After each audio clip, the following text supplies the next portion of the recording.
A realidade é o campo de atuação do jornalista. Eles buscam a verdade por todos os meios e técnicas. Checam fatos, buscam fontes, apuram a veracidade das informações.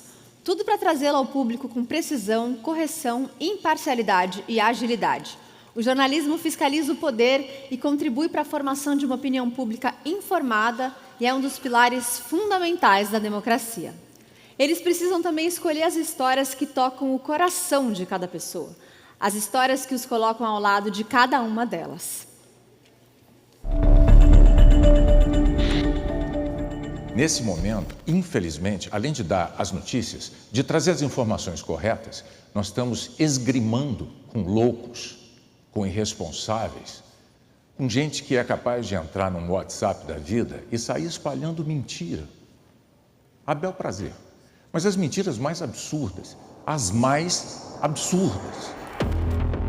Num vídeo, um homem afirma que mais de 300 corpos foram encontrados em Canoas, numa área inundada, e que os bombeiros calculam mais de 1.000 mortos na cidade. É mentira, é fake isso. Outro vídeo mostra vários bois sendo arrastados por uma enchente. Mas, na verdade, as imagens não são sequer no Brasil. O vídeo que acompanha essa publicação mostra um drone soltando esferas que pegam fogo assim que entra em contato com o solo. Esse drone foi usado para causar incêndios em vários lugares do mundo para poder culpar o aquecimento global. Com um print do vídeo, a gente descobriu desde quando ele circulava na internet.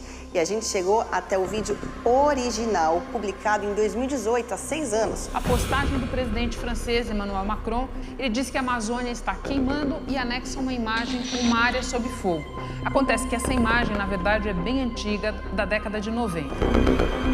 Um trabalho minucioso que ilustra a importância do jornalismo profissional para a sociedade. E segunda-feira, dia de Fato ou Fake? Fato ou fake? Uma matéria falsa com o nosso layout diz que os bancos vão passar a limitar saques em dinheiro a partir do segundo semestre desse ano.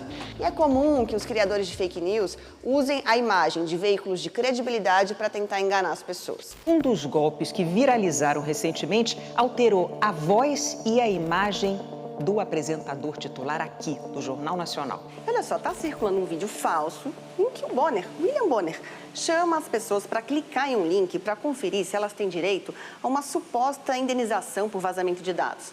Mas, como eu disse, o vídeo é uma fraude, é fake.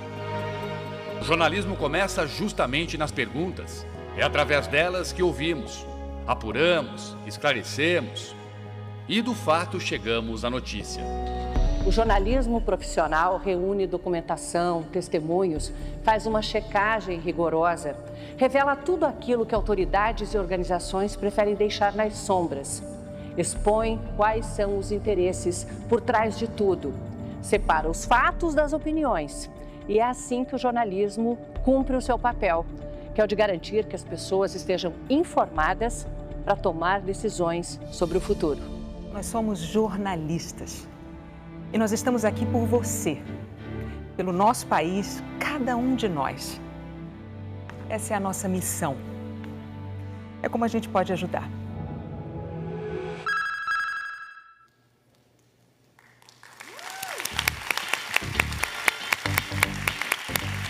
Recebam ao palco Renata Lopretti, âncora do Globo News Painel e do Jornal da Globo, e César Tralha, apresentador do Jornal Globo News e do Jornal Hoje. Ao final desse painel, a gente vai ter uma sessão de perguntas e respostas.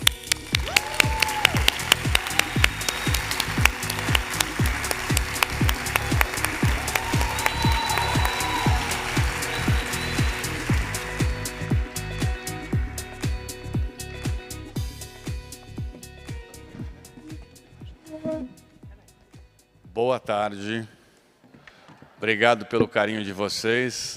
A gente está muito feliz de estar aqui. É uma honra o convite que nós recebemos, a responsabilidade que a gente tem diante de vocês e, ao mesmo tempo, a satisfação de poder compartilhar de tudo que a gente enxerga como o nosso grande patrimônio de jornalismo profissional, a construção dessa confiança cada vez maior com a sociedade, né, com o nosso público, enfim, com o Brasil.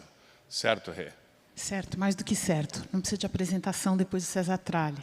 mas eu quero falar para vocês também do meu agradecimento e da minha alegria de estar aqui com vocês hoje para tratar de um tema que, para a gente que trabalha com a informação, e aí eu estou falando dos jornalistas, mas de tantas outras profissões que estão representadas aqui e que sabem da importância disso, de um tema que, para a gente estava até discutindo a esse respeito, ele é muito mais do que técnico, ele é uma questão existencial. A gente vai tentar dividir aqui com vocês as nossas ideias de por que a confiança é um elemento essencial da comunicação, e talvez o mais essencial mesmo. A comunicação plena, ela só se realiza quando existe confiança, né? E eu já, com o passar do tempo, eu fui descobrindo que isso não tem a ver com erro, né? Erro todos nós cometemos. Cometemos, infelizmente, mais vezes do que a gente gostaria, mas sempre na intenção de acertar, né? E eu sofro muito quando eu erro, gente. Nasci assim, cresci assim, anos de análise não resolveram esse problema, eu vou morrer desse jeito. Mas, com o passar do tempo, eu descobri uma coisa muito interessante, muito bonita, na verdade. O erro não é, por si só, um elemento que destrói a confiança. Você pode cometer um engano, desde um erro bobo, um engano de pronúncia de um nome, que é o pesadelo de todo apresentador, né, César Tralha, até erros mais sérios, erros de avaliação, dá muita importância para uma história que depois se revela sem consequência, ou, no primeiro momento, não perceber a importância de uma história que depois vai se revelar de grande impacto na vida das pessoas. Você pode cometer o erro e o público ainda assim fica com você se ele percebe que você tem disposição para admitir que errou, em primeiro lugar, sem subterfúgio, sem meias palavras. Disposição para corrigir o erro e, talvez mais importante, se ele percebe em você o esforço de acertar, que você está movido por um bom propósito, né? Então, é isso que é tão importante na confiança, porque se, ao contrário, ela não existe, e isso é cada vez mais verdadeiro no ecossistema de informação em que a gente habita hoje, se a confiança não existe, você pode ter uma informação correta, necessária, muito bem embalada do ponto de vista da apresentação, do ponto de vista da edição, e ainda assim ela não tem aderência. Ela não tem aderência porque faltou a confiança. E é interessante, né, Renata, porque isso vem exatamente dessa escola de jornalismo em que a gente nasce já praticamente dentro das redações, e a gente não é só eternamente muito cobrado, como a gente se cobra demais também. Então, somos carrascos de nós mesmos, né? Sim, isso aí. No sentido de você procurar fazer o seu melhor o tempo todo, com o máximo de transparência, com todos os nossos princípios éticos, né? Cada vez mais os princípios editoriais estão aí, transparentes, para que as pessoas possam ter acesso, observar, enxergar que propósitos são os nossos, e, ao mesmo tempo, essa busca incessante pela notícia do ponto de vista mais informativo possível e isento possível. Esse é o nosso grande desafio eterno, que é essa busca pela isenção, com todas as ferramentas que a gente tem hoje de um trabalho em equipe que busca, no jornalismo profissional, fazer um contraponto a tudo que a gente tem observado hoje em relação à disseminação de fake news, de desinformação, enfim, desse mundo que infelizmente, hoje permeia especialmente as redes sociais. Sim. E a palavra que você usou é eterno mesmo, no sentido de que é um trabalho incessante. Uma outra ideia importante quando a gente fala de confiança é que confiança não se conquista da noite para o dia, né? A confiança é um trabalho diário, isso também eu aprendi, e que muitas vezes está sendo construída num dia qualquer, não nos grandes dias. Não nos dias dos grandes eventos, das grandes coberturas, das grandes crises. Nesses momentos, você tem mais visibilidade. E é muito importante para você poder fazer bom uso dessa visibilidade que você tenha construído a confiança que muitas vezes você vai construir numa noite em que o Jornal da Globo entrou muito tarde, nem tanta gente vai me ver exercendo a busca pela confiança. Mas é um trabalho de dia a dia que se constrói ao longo do tempo. Eu acho que não tem melhor ilustração disso do que os 100 anos que o Grupo Globo está comemorando, porque o que é essa longa história de 100 anos do que uma longa história de construção de confiança junto ao público em diferentes plataformas. Então, quando a gente fala, Trali, desse elemento tão essencial para o nosso trabalho, a gente precisa ter a compreensão de que é todo dia. É todo dia no sentido de que assim você constrói e também é todo dia no sentido de que assim você cuida desse que talvez seja o nosso maior patrimônio simbólico, né? Porque essa é uma outra verdade, né? Confiança não se constrói da noite para o dia e confiança não é cheque em branco. E é vigilância eterna. Isso, exato. Confiança não é cheque em branco. Não é porque a gente viu ao longo da história do jornalismo acontecer com jornalistas, com veículos. Você pode ter um patrimônio de confiança e você dilapidar esse patrimônio ou de uma vez só, num grande escândalo que você não consegue administrar, não consegue explicar para o público, não consegue corrigir o seu rumo, mas você também pode perder confiança no dia a dia se você se acomodar com a ideia de que você adquiriu esse crédito junto ao público, então você não precisa explicar mais nada, o que você está fazendo, por que você está fazendo, as escolhas que você está fazendo. Então, essas duas ideias eu acho muito importantes para a gente ter em mente. Confiança é uma construção e a confiança não é um cheque em branco. Ela é um patrimônio do qual você precisa cuidar o tempo inteiro. E isso sempre foi verdade, mas é especialmente verdade hoje, nesse ambiente que o Trali começou a descrever, que é um ambiente de informação fragmentada, de multiplicação de criadores, que podem trazer muitos elementos positivos para o jogo, mas também podem trazer desleixo, descompromisso com a confiança e com a inteireza da informação, e mais do que isso, Trali mencionou as fake news. A gente não entende o que está acontecendo se a gente não leva em consideração que a desinformação se tornou um negócio lucrativo, organizado e lucrativo. Tem gente que investe nisso. E daí, como é que a imprensa se comporta diante disso? Vai nessa, Trali. Não, e assim, complementando a Renata, hoje a gente tem um agravante nessa questão, que é o uso da inteligência artificial. Então, assim, antes de vir para cá conversar com vocês, eu fiz uma reunião, mais de uma reunião, assim, bem profunda, com a nossa equipe do G1, que se especializou em combate à desinformação. Então, é impressionante a dificuldade cada vez maior hoje de você conseguir analisar, avaliar se determinado vídeo que viralizou, fotografia, informação, notícia, entre aspas, é verídico ou não. As ferramentas elas estão ficando cada vez mais desafiadoras para você conseguir dissecar a origem de um vídeo ou de uma foto ou de uma notícia que viraliza. Porque o uso da inteligência artificial, como ele está se sofisticando numa velocidade incrível, está tornando mais difícil a verificação também. Então, por exemplo, hoje a equipe nossa do G1, que comanda, né, digamos assim, esse trabalho que eu fiquei fascinado de ver, juro, eu fiquei fascinado de sentar com eles e entender como é que eles trabalham, pelo grau de dificuldade e pelo comprometimento deles em tentar dissecar. É como se fosse um trabalho de médico legista, é um trabalho forense.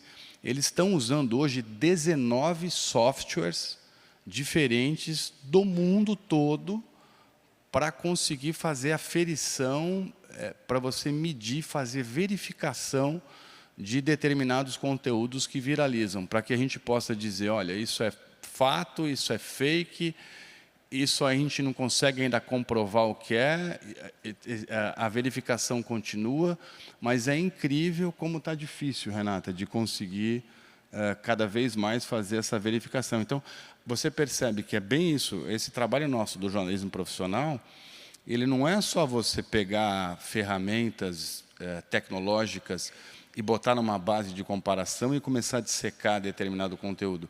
Você ainda vai buscar em outras fontes, as mais variadas, cruzamento de informações para que você possa chegar a uma conclusão da verificação. Então, esse trabalho nosso de construção de confiança, ele enfrenta cada vez mais um desafio que passa até por um desafio tecnológico por meio da sofisticação da IA.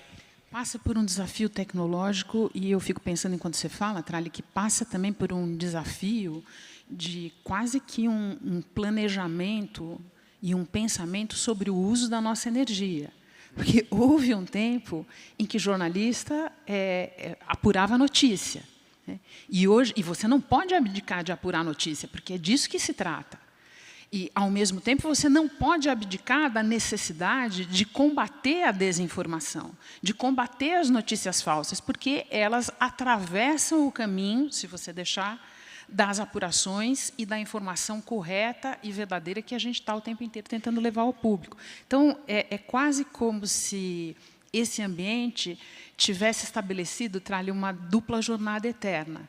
Você está o tempo inteiro apurando notícia e combatendo desinformação. E conversando com os repórteres do G1, que se especializaram nessa área, e que essa área vem crescendo cada vez mais, né, um investimento nosso do jornalismo da Globo, das plataformas, do Grupo Globo, nessa questão de verificação de desinformação ou de informação, dependendo daquilo que cai na rede, que viraliza com força, é o que você diz. Hoje já não basta mais você... Olha, nós estamos dizendo que isso daqui é fato ou que isso aqui é fake. Hoje, a gente precisa mostrar o caminho que a gente percorreu para chegar a isso. Então, nessas reuniões que eu tive com a redação do G1, foi fascinante, porque, além, se você entrar hoje no G1 e buscar lá o fato ou fake, eles chamam de FOF, né? Fato ou fake, eu aprendi isso, interessante. Adoro siglas. É a sigla FOF. E eles estão demonstrando com muito didatismo como é que eles chegaram ao resultado da verificação. Então, eles mostram, nós usamos ferramenta tal para verificar o vídeo. Nós fragmentamos o vídeo em centenas de frames. Nós usamos essa outra ferramenta para fazer uma verificação de confrontação de voz. Nós ainda fomos buscar nos arquivos do ano tal se aquela pessoa, de fato, estava naquela cena daquele momento. Nós telefonamos ainda para a pessoa, fomos atrás dela para ver se... Então, assim, a gente está demonstrando cada vez mais os processos, como tudo é feito para chegar ao resultado. E aí eu perguntei ao repórter mais antigo do G1, que cuida dessa área, ele está lá desde 2018, porque foi em 2018 que esse projeto começou a nascer, foi ganhando corpo, e nesse ano de 2025 está com uma equipe ainda mais robusta. E ele estava me dizendo, eu perguntei para ele, Renata, eu falei, mas as pessoas seguem essa explicação que vocês dão para confiar no trabalho? Ele falou, sim, a gente tem uma ferramenta no G1 que a gente mede. Quando a pessoa abre um fato ou fake e ela vê que é fake, se ela leu a reportagem até o finzinho, e ele falou que é interessante que cada vez mais as pessoas estão tendo essa curiosidade, olha que incrível, de saber como é que a verificação foi feita e se chegou àquele resultado. E as pessoas têm compartilhado isso pelas redes sociais também. Então, isso mostra como cada vez mais os processos têm que ser transparentes, divulgados, para que a gente possa construir cada vez mais essa confiança no jornalismo profissional, ou reforçar essa confiança sobre a qual você dizia que, tempos atrás, a gente não precisava despender energia com isso. Eu vou falar um pouco mais sobre coisas que a gente não precisava fazer e agora precisa. Mas antes eu queria compartilhar com vocês, muito resumidamente, o resultado de um estudo de um centro que pesquisa mídia na Universidade de Harvard. Esse estudo foi feito no ano passado. e foi divulgada no início desse ano, e ele se debruça exatamente sobre a tentativa de entender do que é feita a confiança do público no jornalista, no jornalismo. E eles identificam ali 3 pilares, tá, que eu vou tentar colocar aqui resumidamente, porque eu acho que ela tem a ver com ideias que o Tralli está apresentando e com ideias para a nossa discussão aqui.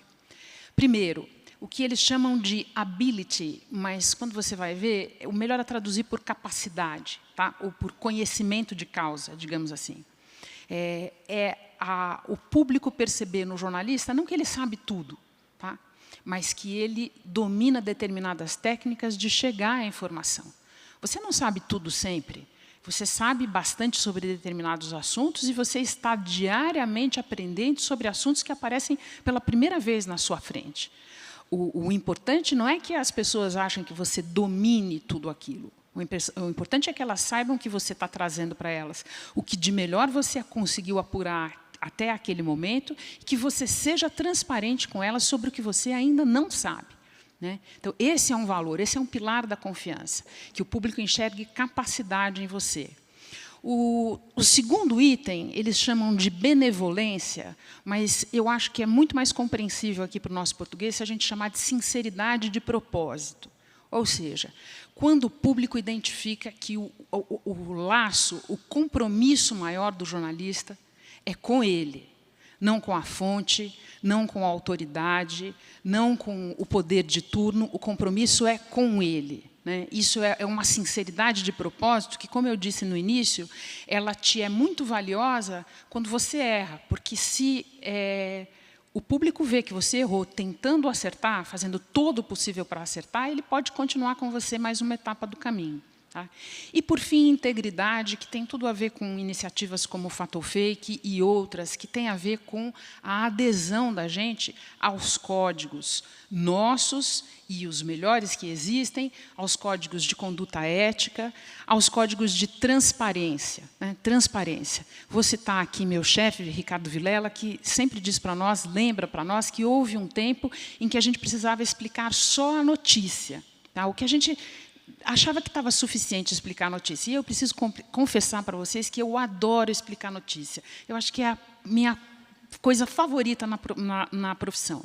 Mas isso não é mais suficiente. Você precisa explicar os seus processos o tempo inteiro. Como é que você chegou, como é que você fez as escolhas? Por que você deu mais relevo a essa notícia e outra acabou ficando fora do jornal? Quais são os seus critérios de escolha? Como é que você apurou? Com quem você se informou para chegar àquela informação? Isso diz respeito a fontes que você usa em on, a fontes que você usa em off. A discussão sobre o off é uma outra discussão interessante, que eu sei que o Tralli quer falar a esse respeito. Mas, assim, seja transparente sobre os seus processos. Não é só quando você erra, não é só quando você acerta, é o como fazer. Né? Então, esses 3 pilares que eu estou chamando de capacidade, sinceridade de propósito e integridade, eles, quando estão de pé, eles te aprumam e te fazem seguir na profissão e no trabalho, mesmo num ambiente muito difícil, no qual, como a gente falou, muita gente lucra tentando minar a credibilidade de quem construiu reputação ao longo do tempo. Tá? Eu vou citar um exemplo que está muito na minha cabeça, que eu tive nos Estados Unidos dias atrás, e porque eu leio muito sobre isso, que é o exemplo de o que está sendo revelado agora sobre a realidade do estado de saúde do Biden antes e durante a campanha eleitoral de 2024 nos Estados Unidos. Talvez alguns de vocês estejam acompanhando, muitas informações estão vindo à tona, gravações das quais ele participou na época, que agora são conhecidas, livros que são escritos sobre a campanha, que é uma espécie de uma tradição nos Estados Unidos, sempre tem um livro para falar da campanha vencedora, sempre tem pelo menos um livro para falar da campanha perdedora, e o que está claro hoje, muito para o público, é que a extensão das limitações físicas e cognitivas do então presidente era muito maior do que foi dado a conhecer ao público. Na verdade, isso foi deliberadamente ocultado do público. Isso tem uma consequência gigante, gente. A gente não faz ideia. Isso tem uma consequência, mas assim, para tantos atores. Isso tem uma consequência, por exemplo, doravante, para qualquer pessoa de idade avançada que quiser se candidatar a qualquer coisa. Ela vai passar por um escrutínio, por um exame muito maior a partir desse episódio. Ela tem um dano de credibilidade para as pessoas envolvidas, para o próprio Biden, para o entorno dele, grande. E tem também uma discussão enorme acontecendo nos Estados Unidos sobre em que medida alguns setores da imprensa souberam mais do que revelaram ao público. Não cabe aqui, não é o nosso caso, chegar a uma conclusão sobre isso nesse momento, mas eu acho que cabe muito na nossa discussão, porque é uma história que diz respeito à confiança que você pode perder do público se ele, em determinado momento, chega à conclusão que você está movida por outros interesses que não o de informar da melhor maneira. Tá?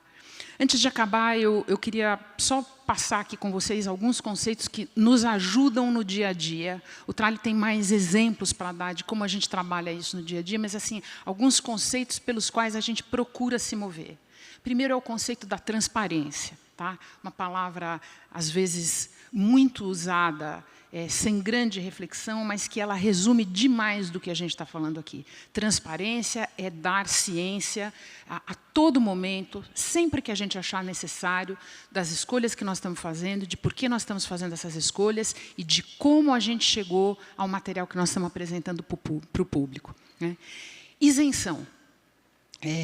Eu preciso recuperar o valor da palavra isenção, gente. Durante muito tempo, a palavra isenção vem sendo abastardada na discussão política, na discussão da polarização. Vem sendo massacrada, né? Exatamente. Com a variante isentão, que vocês certamente já ouviram falar em várias discussões, ela foi usada progressivamente como um defeito, como uma coisa ruim, quando, na verdade, a isenção é um valor que a gente precisa perseguir no dia a dia. É o valor da gente sempre se colocar a uma distância crítica que permita a gente, jornalista, perceber os interesses em conflito e, na medida do possível, tornar esses interesses visíveis para quem nos está assistindo, ouvindo, lendo. Então, isenção é um valor, não é uma palavra ruim. Tá? E, além de falar de transparência e de falar de isenção, Trali, eu queria fechar falando da palavra proximidade. Né? Você não vai fechar, não. Você vai continuar aqui. Eu não vou embora. Eu estou com você. Você vai continuar aqui, porque esse nosso papo vai longe. Você não vai me deixar aqui falando sozinho. Não há hipótese disso acontecer. Eu quero falar de proximidade, porque nesse universo da informação fragmentada, nós, especialmente nós que no dia a dia estamos falando com grandes audiências grandes, heterogêneas, a gente o tempo inteiro precisa fazer um raciocínio. Isso que nós estamos dando, isso que nós estamos reportando, essa história na qual nós estamos investindo, ela é importante para quem? Né?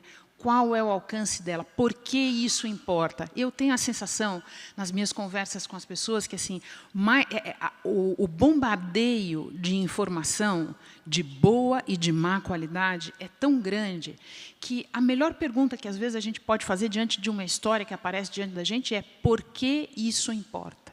Né? E procurar, Trali, no dia a dia, sinalizar isso para quem nos assiste, para quem nos acompanha, de todas as maneiras possíveis no nosso trabalho. Eu acho que fecho aqui essas reflexões e agora eu vou ouvir os teus exemplos. Se você fala de isenção, é aquilo, o interesse público, né? Sim. É o nosso norte, né? É o que a gente busca o tempo todo. E você falava de algo interessante, um pouquinho mais atrás, que é a gente procura se aprofundar nos assuntos, mas nós não somos uma biblioteca viva, né? Então, o tempo todo a gente tem que estar se reciclando e, ao mesmo tempo, estudando. Quer dizer, para a gente vir para cá bater esse papo com vocês, foi fascinante.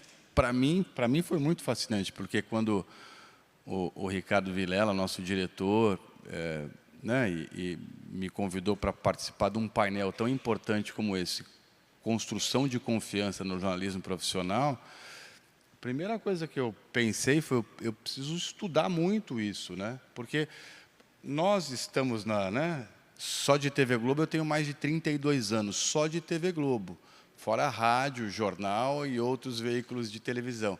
A Renata também tem uma estrada fantástica de quantos anos? 40 este ano. 40 anos de profissão entre jornal e televisão. Então, assim, para nós, está no DNA e é algo automático, né, Rê? Você trabalhar essa questão da confiança, da isenção, da notícia bem apurada, de você falar buscar fontes confiáveis, não pisar em casca de banana e tal. Mas a hora que você para pensar, peraí, a gente está num mundo em que a gente tem que reafirmar os nossos processos e demonstrar para as pessoas que o que a gente faz é diferente de um monte de coisa que chega aqui pelas redes sociais, em que um parente seu recebe, já passa para o vizinho, que passa para o prédio inteiro, que passa para o bairro e que, de repente, isso viraliza em segundos e aquilo vira uma verdade, quando, na verdade, aquilo é uma farsa. Então, quando a gente veio para cá, e a Renata, eu me inspiro nela, porque eu sou ultra Caxias também nesse sentido de estudar, eu quis mergulhar muito nesse assunto e fui conversar com colegas da BBC em Londres, com os quais eu já me relacionei lá atrás, na época de correspondente, falei com o nosso escritório de Londres, nosso escritório de Nova York, com o pessoal do G1, com a nossa equipe especializada em checagem de desinformação. Então, você vai estudar para você tentar enxergar o que está acontecendo no mundo. E é impressionante o movimento que existe no mundo do jornalismo profissional nesse sentido de reafirmar os seus processos de trabalho, de mostrar para as pessoas como é que a gente faz, como é que você apura uma notícia, por que você chega a essa conclusão, quais são os seus princípios editoriais. Então, eu peguei coisas fantásticas assim, nesses papos que eu tive com gente de fora, que mostra como isso é um movimento no mundo. Filipinas tem um trabalho incrível de colaboração entre jornais, sociedade civil, advogado, pesquisadores contra a desinformação.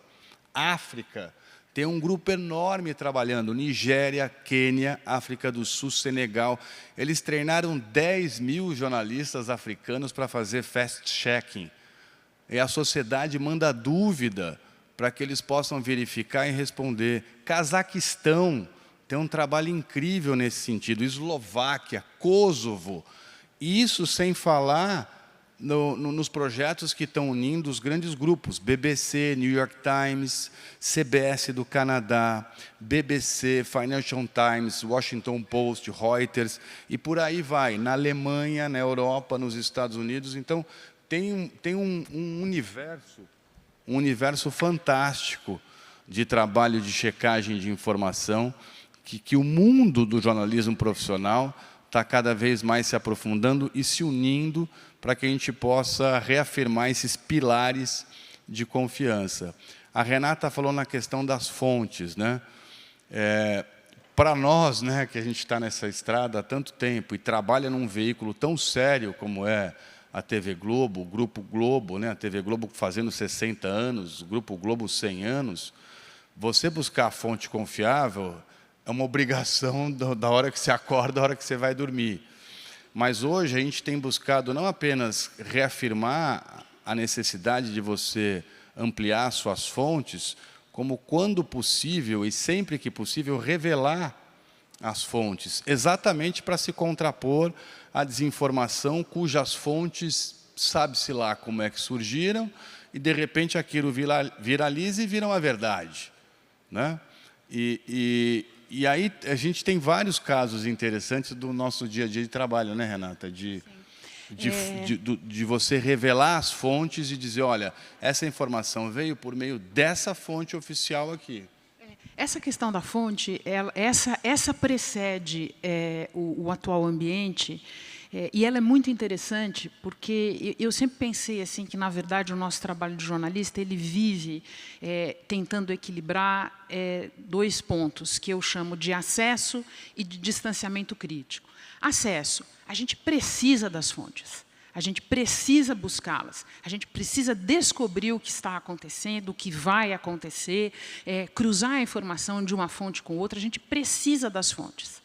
Ao mesmo tempo, a relação que a gente tem com as fontes precisa ser uma relação o tempo todo checada pela gente, quer dizer, eu confiei na informação que essa pessoa me deu, mas ele se revelou que ele não sabia exatamente do que ele estava falando.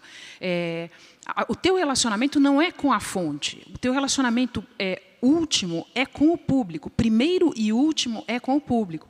Então, é muito importante que você busque as fontes confiáveis, faça uma curadoria das fontes, né, que é uma coisa muito importante de ser feita, mas que você lembre que é o seguinte, em determinados momentos você vai precisar descartá-las, né, e em determinados momentos você não vai poder agradá-las, porque agradá-las ou protegê-las vai significar uma informação incompleta ou errada para o público, né, Thalia? E o que a gente mais faz hoje é confrontar as fontes, né? Sim. O tempo todo. Recentemente eu estava na Globo News, tem 2, 3 semanas talvez, e a gente estava falando dessa questão do INSS, dessa quantidade de dinheiro desviado de pensionista e de aposentado, e eu, por ser repórter há mais de 35 anos, já tinha feito muita matéria sobre fraude no INSS, até mesmo em São Paulo, que tem uma base de dados gigantesca, cujo sistema é muito frágil. Então, de tanto fazer reportagem sobre isso, você consegue estabelecer relacionamento com servidores que você avalia como sérios, que denunciam problemas e tal, mas que, obviamente, têm medo de dar a cara porque vão sofrer perseguição interna. E aí eu estava trazendo no ar uma apuração que eu tinha feito com fontes do INSS sobre o quão frágil é o sistema interno de proteção de dados, de você não permitir que os dados sejam acessados e que as pessoas sejam lesadas e tal. Aí estou lá, Renata, apresentando a edição das 18 e tal, e hoje a gente trabalha, né, você fica com um olho na notícia, nas câmeras e o outro no celular, porque tudo vai chegando pelo WhatsApp. Aí o diretor-geral da Polícia Federal me manda uma mensagem dizendo: tô aqui em Moscou, numa viagem oficial, e tô vendo o jornal. Isso daí que você acabou de... Você estava na edição das 18 e ele estava em Moscou, ele foi dormir tarde. Devia ser bem tarde, né? Devia estar vendo pelo Globoplay. Aí ele falou assim: isso que você está trazendo, um ano atrás, nós chegamos na DataPrev e falamos: olha, nós estamos observando que o sistema está sendo invadido com muita frequência e a gente quer sugerir que vocês instalem, né, um software de biometria para proteger melhor os dados da Previdência Social. Aí, na hora, e ele falou assim, e a DataPrev meio que ignorou, deixou correr solto, e agora, um ano depois, estoura esse escândalo todo. Aí, na hora, eu falei para ele: eu posso falar isso em on? Ele falou: pode. Aí eu falei: o diretor-geral da Polícia Federal acabou de me dizer que eles foram até a DataPrev, foram buscar a instalação desse software e que diz que a DataPrev não fez nada, tal, ainda deixamos para a DataPrev se manifestar, ninguém se manifestou, mas a gente revelou a fonte no momento em que era ultra importante você reforçar essa construção de confiança naquilo que você está levando para o ar. Isso que o Tralli está falando é muito importante, eu acredito, porque tem a ver com o assunto da informação em off, que é um assunto seminal no jornalismo e que pode dar margem a muita confusão. As informações em off, elas são importantes, elas estão na origem da revelação de casos muito importantes na história do jornalismo, no Brasil, nos Estados Unidos, todo mundo conhece. Elas são importantes porque, muitas vezes, elas te colocam na pista de um assunto que ninguém ainda estava sabendo, e, às vezes, elas são informações em off, de uma fonte tão bem colocada e tão central que você pode, inclusive, tomar a decisão de bancar a informação em off. O que mais e mais vai precisar ser combatido, eu acredito, é a banalização da informação em off. O que o Tralli fez? Na primeira oportunidade de dar aquela informação que ele apurou. A autoridade em on do diretor-geral da Polícia Federal, é verdade, tem esse problema, nós alertamos um ano atrás, e é ele falando, isso é mais confiável. O uso excessivo do OFF, o uso sem critério do OFF, ele apresenta o risco de dar para o público aquela noção, que é uma noção venenosa, que eu estava citando um pouco mais cedo, é que é a seguinte, a relação do jornalista é com a fonte. É só da fonte que ele tem que cuidar. Eu estou fora desse jogo aqui. E isso não é o que a gente busca, Trali. O que a gente busca é sinalizar que a gente usa a informação em off quando ela se revela pertinente e quando ela pode nos ajudar a chegar a algo que a gente não chegaria de outra maneira. Mas sempre que possível você tem esse expediente e você usa. E você trouxe aquele estudo de Harvard, né, que fala muito sobre a necessidade de você cada vez mais demonstrar quais são os processos que você usa, né, para aquilo que você divulga, nessa busca cada vez maior por confiança. E aí eu trouxe um caso ultra recente, que foi do Conclave, que foi extremamente curioso, porque logo depois que sai o cardeal lá na varandinha, né, na sacada da Basílica São Pedro, e anuncia quem é o novo Papa, passado pouco tempo, e eu tive a felicidade de estar transmitindo tudo isso ao vivo, a gente chamar um perfil de quem era o novo Papa. E aí eu fui buscar nos nossos arquivos todos, só para trazer para vocês essa curiosidade. O anúncio do novo Papa foi dado a 1h04, 1h04 depois que saiu a fumacinha branca. Era 1h08 da tarde, hora de Brasília, quando a gente entrou com um plantão dizendo que, olha, tem fumaça branca na Capela Sistina, chegaram ao novo Papa. Aí eu chamei o William Bonner, que estava em Roma e tal, ele com o Gerson Camarote, com aquela expectativa toda, porque a fumaça branca ainda precede, né, o anúncio de quem é o cardeal que vai assumir... Diz apenas que temos um Papa. Temos um Papa, temos Papa. E aí o anúncio do nome do novo Papa só se deu 1h04 depois da fumaça branca, quando então eles falam que é o Robert Francis Prevost. Passados 32 minutos, exatamente 32 minutos, a gente nessa cobertura especial ao vivo, a gente roda um perfil de 4 minutos, trazendo a história da vida e a vida religiosa de Leão XIV.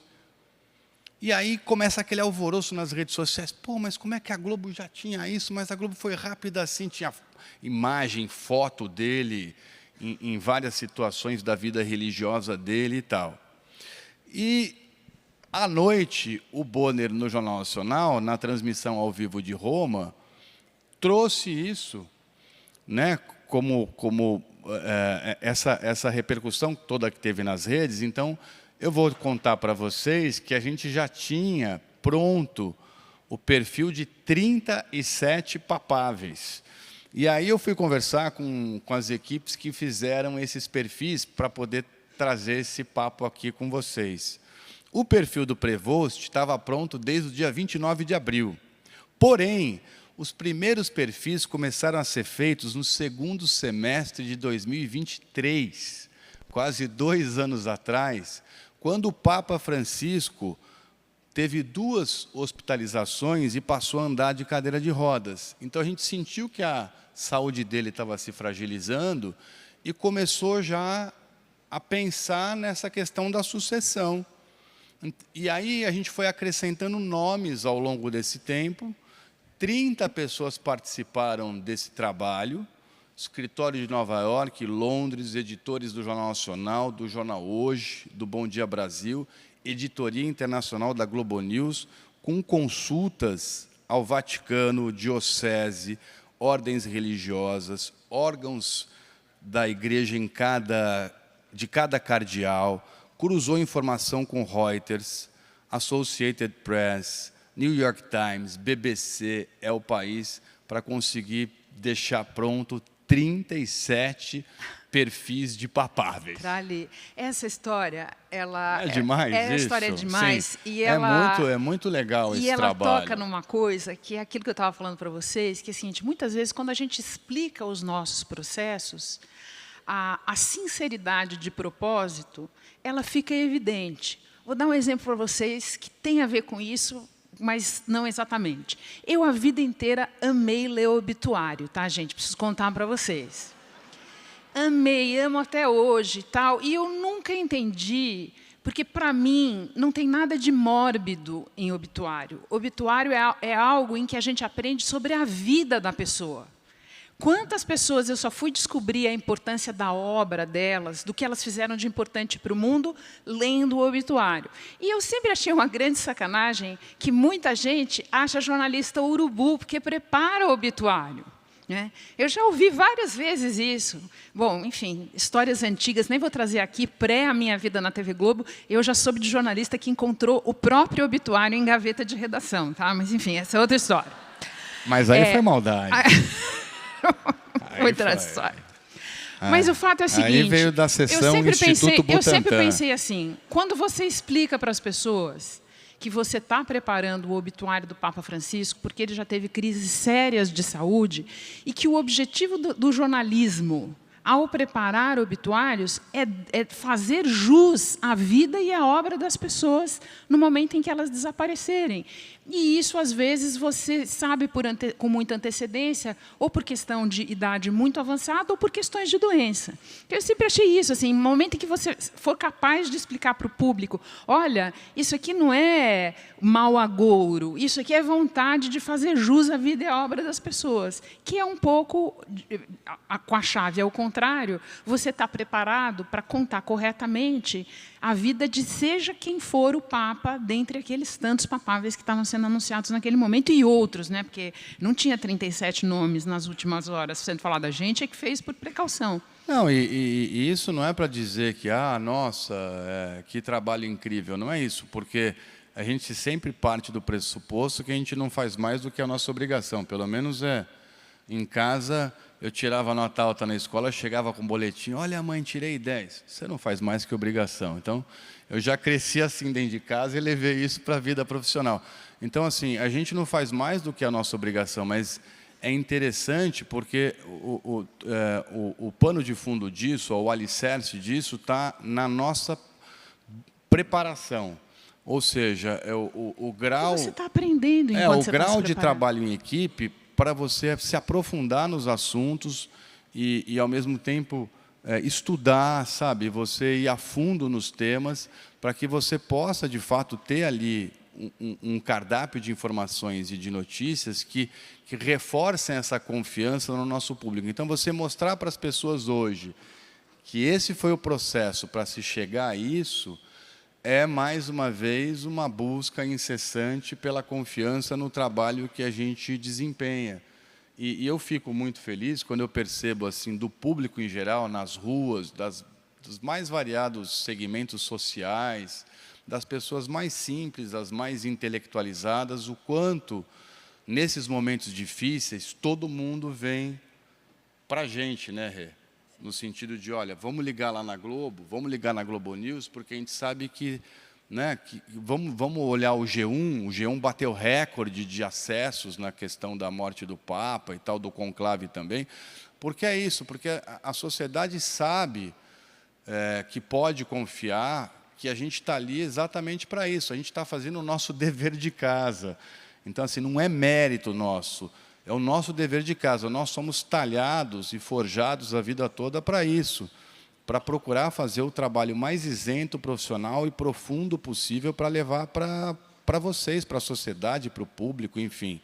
Então, é isso. A gente está aqui hoje com vocês, conversando sobre tudo isso, mas a Renata, como eu, a gente estudou, a gente se preparou, a gente foi atrás, a gente, entendeu? A gente buscou ter... substância, né? Ter conteúdo para poder dividir aqui com vocês. E a gente tem feito isso até nas questões mais empáticas, né, Renata? Do dia a dia da divulgação da notícia. Sim. Vamos lá para as perguntas? Vamos, a gente tem mais 14 minutos. Se vocês tiverem perguntas, a gente fica feliz com relação a isso. Só lembrando uma coisa, olha que interessante. A Laura vai nos ajudar, não é isso? Isso. Desde 2018, quando a gente, né, o Grupo Globo criou o Fato ou Fake, já foram quase 5.000 checagens. Tem 80 jornalistas envolvidos hoje. G1, TV Globo, Globo News, Valor, o Globo e CBN, usando 19 ferramentas de investigação eletrônica. Então, assim, eu reforço a importância desse trabalho porque eu estou fascinado pelo que é feito em relação à checagem, à verificação de desinformação. Onde está a Laura? Que vinha nos salvar. Se vocês tiverem pergunta, tem um microfoninho ali. Alô, alô. Boa tarde. Gente tem pouco tempo, mas vai ser um prazer poder responder. Boa tarde, César. Boa tarde, Renata. Boa tarde a todos e todas. Eu sou o Thiago, sou aluno de jornalismo da PUC Rio. Estive presente lá na abertura da Academia LED. E eu gostaria de perguntar qual o desafio do jornalismo profissional em se manter relevante no contexto das redes sociais. É uma questão de formato, de linguagem, ou de simplesmente ocupar esses espaços digitais e replicar o conteúdo jornalístico que já é veiculado nos veículos tradicionais? Obrigado. Tiago, a impressão que eu tenho é que os formatos foram mudando, e não é de hoje. Eles foram mudando desde que eu entrei na profissão. E antes disso também, o Tralli tem o relato dele para fazer. Talvez eles simplesmente estejam mudando mais rapidamente agora por uma série de fatores que a gente já discutiu aqui. Então, eu acho que o nosso trabalho, a nossa preocupação principal não é a do formato, né? De que maneira vai estar sendo embalada a informação que nós estamos apurando e produzindo. Isso é uma revolução permanente, para usar uma expressão antiga. Sabe? Eu acho que desde que a gente se mantenha fiel a esses princípios que a gente procurou elencar aqui, e que são, de fato, nos mostraram até aqui o caminho, há um papel de relevância para a gente. Há um papel porque há uma especificidade no que a gente faz. Não se trata de dizer que a informação não pode ser apurada de outra maneira, não se trata de menosprezar outras maneiras de fazer. Se trata apenas de reconhecer um conjunto de princípios que rege o jornalismo profissional e que, no que a gente pode falar pelo nosso trabalho, rege o jornalismo profissional que a gente pratica. E o lugar vai ter na dieta informativa das pessoas, seja lá como ela for, entendeu? E só complementando a Renata, para mim é fascinante hoje esse universo das redes sociais, porque ele tem nos desafiado o tempo todo. E eu percebo nitidamente como a gente está se tornando cada vez mais multiplataforma sem perder conteúdo. É a gente poder aproveitar o máximo do que existe hoje do ponto de vista das redes sociais, da tecnologia, da velocidade da informação, do alcance que a gente tem com as pessoas pelas redes sociais e levar as nossas mensagens, esse trabalho sério da informação bem checada, qualificada, os processos que a gente usa para confeccionar, para divulgar as notícias e até os nossos bastidores. Eu nas redes sociais eu tenho feito com muita alegria e com muita satisfação os bastidores do nosso trabalho, como é que funciona a apuração, como é que é a nossa redação, quem são os nossos editores. Inclusive criando problema para os colegas. A marmita do César Tralli é tão linda que eu tenho vergonha de mostrar a minha marmita hoje em dia. Outro dia foram gravar a minha marmita, eu falei, não, vou trazer uma melhor, que a do César Tralli é muito bonita. Eu vou dividir a minha com você, Rê. Obrigado. Obrigado você. Boa tarde a todos. Eu sou João Gabriel, também sou estudante da PUC, também estive lá na aula aberta. E eu queria perguntar para vocês justamente sobre essa atividade quase forense que você falou, que é legitimar as notícias e desmentir também as fake news, porque por muito tempo antes da internet os jornais detinham exclusivamente esse selo de verdadeiro, e depois, com a internet, todo mundo falava o que quiser, e era essa linha de mão dupla, que surgiu tanta fake news. E hoje em dia, com a inteligência artificial, a gente não só pode criar a mentira, como pode criar as provas para a mentira que a gente criou. E, como você falou, é muito mais rápido é muito mais rápido e muito mais fácil disseminar uma mentira absurda do que trabalhar para desmentir aquela fake news. Então, eu queria saber se é possível ganhar essa corrida contra a mentira com o fato ou fake, por exemplo, contra a fake news. Pergunta é boa. A gente busca isso incessantemente, tentar ganhar essa corrida. Não é fácil. Essa pergunta que você me fez, eu fiz para a equipe do G1 nas reuniões que eu tive com eles. Eu perguntei para eles, mas vocês estão cada vez com um volume maior de fake news para dissecar, certo? Certo. Eles me disseram que o volume tem aumentado assim absurdamente, exatamente pela sofisticação das ferramentas de inteligência artificial. Eu perguntei para eles, mas e aí? E aí eles responderam que cada checagem tem o seu tempo, tem o seu timing. Então, muitas vezes você quer dar uma resposta imediata para um vídeo ou para uma notícia que viralizou, mas eles não conseguem, porque o grau de sofisticação hoje é tão elevado que a gente também não pode errar nessa investigação. Então, eles viram à noite e a equipe se desdobra em revezamento para fazer toda a checagem e só publicar um resultado quando tiver o que eles chamam de... Porque essas ferramentas elas são muito interessantes, que elas vão te dando grau de confiança na checagem. Então, quando chega um resultado de que aquilo é fake, eles publicam, olha, a ferramenta tal está dando 95% de confiabilidade de que essa imagem foi adulterada. Essa ferramenta que analisou a voz está dando 97% de que houve adulteração de voz. Então, e não é simples de fazer isso, porque é o que eles estavam me dizendo.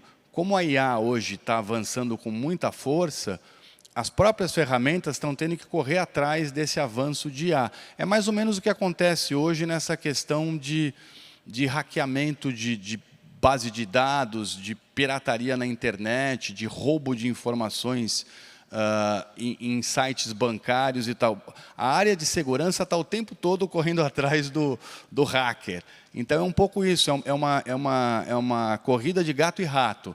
Mas, assim... é incessante, isso não vai parar e a tendência é só aumentar. A gente vai ter que buscar cada vez mais ferramentas, cruzar cada vez mais informação e essa é uma luta sem fim.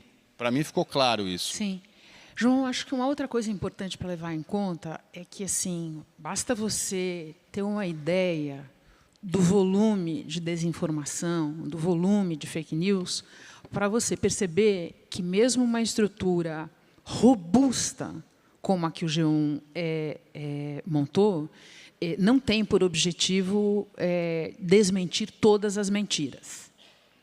Se o seu objetivo é esse, não só não dá em si, como você vai deixar de fazer uma outra coisa muito importante que você tem que fazer. Tá? Então, a gente tem que levar em conta que o próprio G1, além dessas ferramentas todas que o Trali descreveu, trabalha com o discernimento da edição de falar, olha, isso aqui é importante desmentir por causa disso. Essa fake news, se prosperar, é especialmente lesiva porque ela vai prejudicar quem deveria estar tomando uma determinada vacina e não vai tomar, etc., etc. Então, já tem uma curadoria do que é importante desmentir. E essa curadoria precisa existir também, não só porque as fake news são infinitas, mas porque, como eu disse aqui, está instituída para a gente uma espécie de dupla jornada eterna. É preciso fazer esse trabalho, mas você não pode perder a pretensão de protagonismo. Você não pode perder a pretensão de que, mais importante até do que o essencial serviço de fato ou fake, é você estar sinalizando o que importa. É você estar cobrindo o que pode fazer diferença na vida das pessoas e é verdadeiro.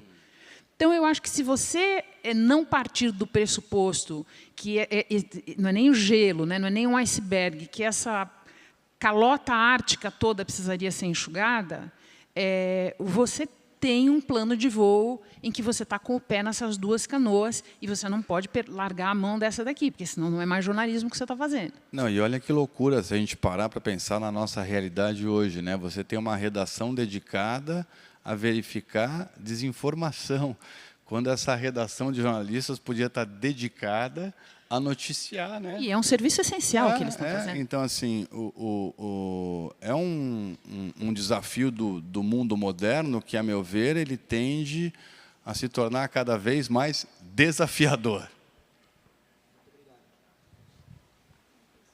Boa tarde. Gabriel, produtor. Fazendo uma ponte com a pergunta deles, eu vou inverter o caminho, né? Dando um exemplo que eu acho que vocês devem ter visto essa semana, ou semana passada, se não me engano, o Chicago Sun-Times, ele publicou uma lista de leitura do verão, só que todos os livros não existiam, né? Foi uma notícia criada por inteligência artificial, mas que foi publicada e outros veículos republicaram essa lista. Aí vocês falaram bastante sobre verificar o fato. Mas e quando o problema sai da redação?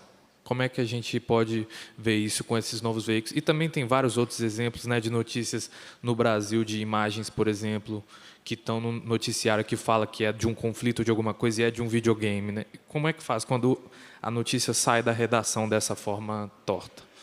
Gabriel, a única coisa que me ocorre de dizer, pensando no que você está contando, eu vi de relance essa história, que é o seguinte: as maneiras da gente perder o juízo, elas estão se multiplicando muito rapidamente, entendeu?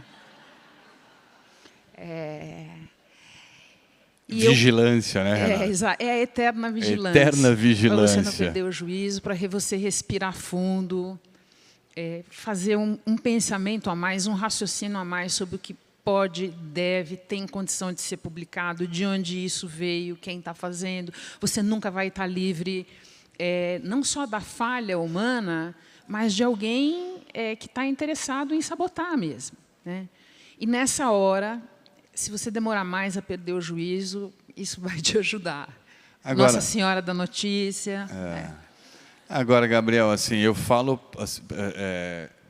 cada veículo tem a sua dinâmica, tem os seus dilemas, tem os seus mecanismos de trabalho. Então, eu falo por nós, entendeu?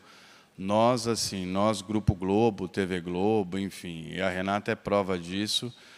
Essa vigilância nossa é eterna e cada vez mais um está fazendo checagem com o outro, né, Renata? A gente está, exatamente por conta desse monte de casca de banana que esse mundo das redes sociais coloca na nossa frente para você escorregar, um monte de isca falsa, a gente está cada vez mais vigilante e um cobrando o outro o tempo todo dentro da redação. Isso é algo que vem da direção do jornalismo para baixo e a gente assimila isso por osmose, entendeu? Essa necessidade de desconfiar o tempo todo de tudo que está vindo aí e ter muito cuidado naquilo que a gente publica.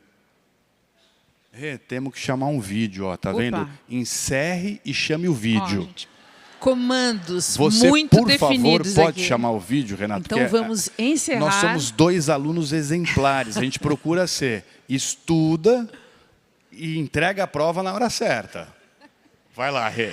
3, 2, 1, estamos chamando o vídeo. Que vídeo é esse? É um vídeo exclusivo nosso do jornalismo da confiança no jornalismo profissional. O que a gente vê pode não ser. O que a gente ouve talvez não tenha sido dito. Chegou o momento em que o debate não é só sobre as opiniões que temos. É sobre o que a gente acredita ser ou não um fato. E isso é um risco para mim, para você, para todos nós, até para a democracia. É preciso checar tudo. Imagens, vozes, links. Basta um clique para cair num golpe. Basta um falso guru mentir e nossa saúde entra em perigo. Até relações pessoais são afetadas. É fácil se sentir perdido. Mas existe um lugar para se encontrar. O jornalismo profissional tem a missão de investigar, de revelar fatos, de ouvir todos os lados. O jornalismo Globo está sempre aqui por você. Foi ela que eu carreguei. Determinado, incansável, pronto para desvendar mentiras que se alastram pelo mundo, defendendo os valores fundamentais da nossa sociedade e na eterna busca pela verdade. E mesmo que hoje em dia muita coisa tente se passar por ela, o jornalismo Globo sempre a encontra.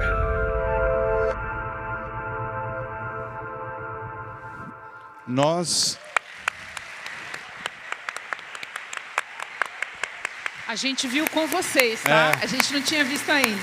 Esse é um vídeo exclusivo, digamos assim, exibido pela primeira vez aqui, e nós assistimos ele pela primeira vez junto com vocês. Ah, vocês não tinham assistido Não. ainda. É novidade, foi uma surpresa para vocês. Que legal. Foi preparado para ser exibido Veio nos aqui. buscar, né, Laura? Eu vim Chega buscar. pra gente, né?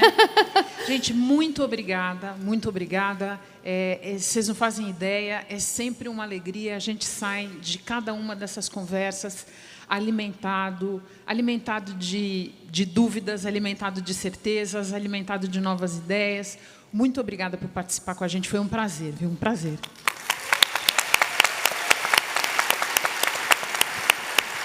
E o fato da gente estar aqui nos estimula e nos incentiva. Então, vocês aí, vocês podem ter certeza que tornam a nossa vida melhor, porque a Renata e eu, a gente tem esse brilho nos olhos, esse amor pelo jornalismo. A gente sabe que a gente está numa empresa que cada vez mais valoriza esse trabalho sério de isenção, de apuração, de busca pela confiança, pela credibilidade. Então, assim, é muito gratificante a gente trabalhar tudo isso num mundo tão desafiador como é o mundo atual. Então, vocês aí trazem para a gente esse combustível que a gente precisa para seguir em frente e procurar ser cada vez melhor. Muito obrigado de coração.